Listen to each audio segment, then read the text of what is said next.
Our first speaker this morning holds an NHL position that the casual fan doesn't always think about or doesn't even actually often know about. Players often get the glory. Those are the guys that we see on the ice making the plays, scoring the goals. Coaches, for better or for worse, often get the blame if something goes wrong. They don't often get the glory if something goes right. But there's a lot of things that happen behind the scenes, a lot of people behind the scenes that make everything in the NHL work. And our first speaker holds one of those positions as a scout. And a scout is often a thankless job. He's often on the road watching other people's children become players instead of maybe at home watching his own or his future children. But he's looking for that next Alex Ovechkin, the Patrick Kane, or maybe even the next Brent Burns.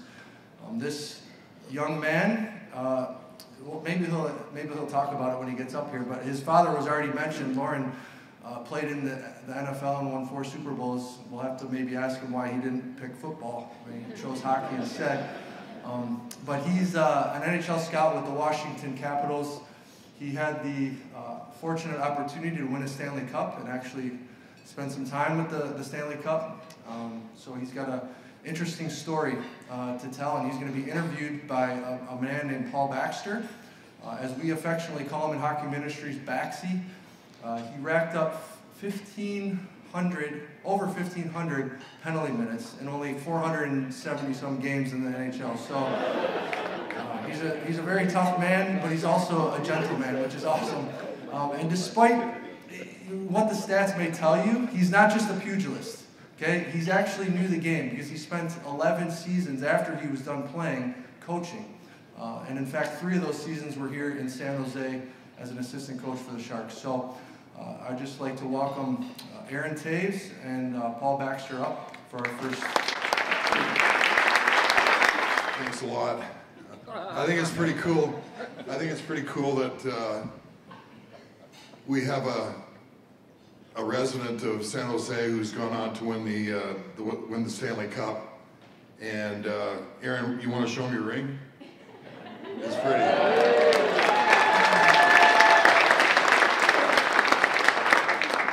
Aaron and I first met in Pittsburgh while his dad was winning 4 Super Bowls, and I'm pretty sure they're the only father and son that have that claim. The father winning Super Bowls and the son winning a Stanley Cup. I don't know of anybody else. But we met in Pittsburgh. Aaron was 5 years old. Our oldest child at that time was 3 years old. And Lauren and Val and his family and our family became very close over the years. Aaron, what do you remember about Pittsburgh? Winning Super Bowls. I mean, it was the start of my hockey career, and honestly, I don't know if my memory is really good. It's probably stories that have been passed on over the years. I do remember going to a Penguins game with our family. Might have been the first time we went as a family, and there was a large fight on the ice, and guy was leaking all over the place. And I think I was sitting over with my dad, and we were pretty jazzed about what was happening. And I think my mom stood up at some point. I went like, "Great family event, Lauren." I can see that happening. I don't know if Paul was in the fight, but you saw the stats over there. There's a good chance it might have been, but it might not have been. When did you guys move to San Jose as a family? I think I was 8, so it would have like 1984. Yep. We moved back, and so I had started my minor hockey there in Pittsburgh, learned to skate. I think it was, I played about a half a season of mites, and then we were moving out here, and was really happy they had hockey here. Any quick memories of your initial thoughts of hockey in San Jose? In San Jose, well, I don't know if it was one of my first games. I think in Pittsburgh I was a decent player. Like, I don't remember being really good, but I had 12 goals in one of my first games, so I was like, this is the best. And I never came close to anything like that again, but I was really happy. I know as a kid I was worried a little bit that there wouldn't be hockey out here, but there was. And it's changed a lot since then. I played over at Eastridge. I don't know if Eastridge is even there anymore.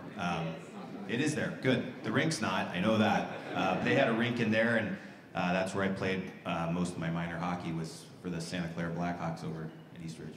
You follow a long history of pretty famous people in being one of the captains at Shattuck St. Mary's. How did that all come about, being recruited there? Well, I need some like music to play in the back, like some Metallica or something. I got to a point here where I had some friends leaving, some of my best friends left, and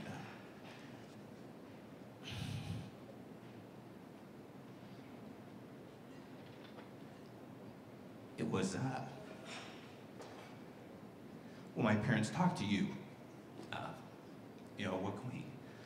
What do we do with him? He wants to play college hockey someday, and it doesn't seem like, as feasible coming out of San Jose, and what are some schools we can look at? They did most of this without my knowledge. I had asked them about it and said, like, hey, I'd like to go play at a prep school or go play junior hockey, and they said, yeah, you should stay here and graduate, and then you can do something later. But I know they called you, and you guys started kind of researching schools, and Shattuck had he was a used car salesman, played in the NHL, named Craig Norwich, and he could talk a dog off a meat truck. He was really good. He showed up at midget nationals with a 3-piece suit and a briefcase. I mean, it looked really strange, and he grabbed 2 or 3 guys and said, hey, fill out these forms. We want you to come play. You want to play hockey in Minnesota? You come to Minnesota, you play hockey. Fill out these forms. I'm like, shoot, we'll do whatever. So we filled them out, gave it to them, and then they sent us a package of information. And we looked at a couple of prep schools, but Shattuck was just starting out. They were about, I think, in their 3rd year of having a hockey team, but they played 60 games, where the prep schools were playing 25, and there was a couple of people, there was a coach in Weyburn, Saskatchewan, that was wanted me to come play up there, but he kind of talked to me and my parents and said, you need games, like you need more games against better players. Developmentally, you're kind of behind for your age, and so Shattuck was the pick, and that was before Shattuck was Shattuck. That was just a small school in Faribault, Minnesota, so now it's not like that anymore. Well, that was a pretty exciting moment for you, coming from San Jose to get that opportunity at Shattuck St. Mary's, and then receiving a few Division I scholarship offers, and then finally deciding on Northeastern. Northeastern, yep. Yeah, it was a dream come true. It was, it's not the process I think I thought it was going to be, or the ones you hear. I mean, you tend to hear about, I think I've told people, like, it's like Patrick Marleau played here at 18. That's not normal. That there are guys like that. Shane Doan played really young. That's outstanding. That's not normal. That the average guys are playing in the minors for 3, 4, 5 years and trying to hook on then. I thought the offers were I thought I was just going to be getting envelopes coming in left and right, and coaches at my front door, and it wasn't like that. It was my first year I had very few offers, and my second year got like a school interested, and it was amazing. As you got one school, like then a few others jumped in, and Northeastern ended up being my pick. And just lastly, how did you get your opportunity in Washington to become a scout?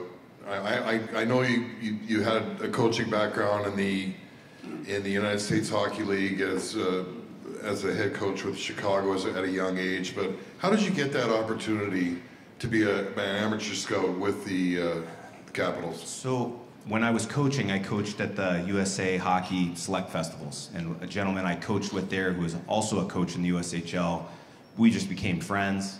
I got out of coaching for a while, and then but felt at a later point real strongly that I was supposed to be back in hockey, and that kind of started a process of trying to reconnect with guys in the hockey world. It's amazing, like I think it was 7 or 8 years had gone by, but it was kind of like a lot of the same individuals, just in different positions and different teams, but it wasn't easy. But it just happened that he was working for Washington, and they just happened to have a position open, and he said, you want me to put you in touch with the guy you might interview with, or if you're interested? And sure, I'll interview. And anyways, it worked out, so it's been fun.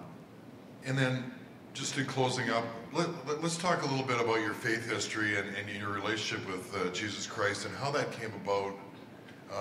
I've known your family for a long time, obviously, not as long as you have, but close. But close. And let's just talk about, how did you come to a relationship with him? What led to that? How did it come about? I mean, this is another one of those stories. It's like when I wanted to play hockey. I was young. I grew up in a great Christian family. Great examples around me. There's a funny part to the story. Like, I'd love to say like it was this like really thought out process as a kid, and I was like, that's where I want to be. And I don't think that was it at all. I think my parents probably have a better idea, but I think it was like I just wanted to be the man that day, and I was like, yeah. I think the story when I was driving home and they said, how was Sunday school? And I said, yeah, I accepted Jesus into my heart. Kind of like, I don't think I had a clue about it at the time.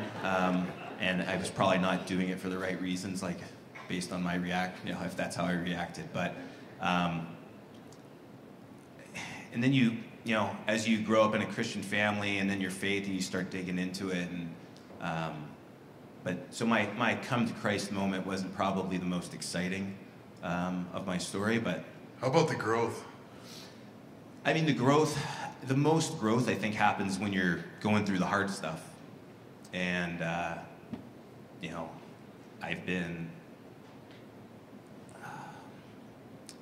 I'm really glad that God doesn't let go of us, because I feel like I've explained it to people before, but I felt like at times I was on one of those extended dog leashes, where you can press the button and the dog runs out, and eventually it runs out of leash. But I feel like I took that leash pretty far a few times and ran away. But I was glad that God was on the other end, holding the other, and not pressing the button forever. But I think when you go through the hard times and learn to lean on God for things that you can't do, and you see God come through, it strengthens you. And it makes it easier doing it down the road. It sure does. Well, I want to thank Aaron. It's been such a long time. I mean, since the last couple of days we've got to see each other a couple of times, but it's been a long time. But miss you and your immediate family, and miss you and your extended family so much. And great to hear you today, and thank you. Awesome. It's great to be here.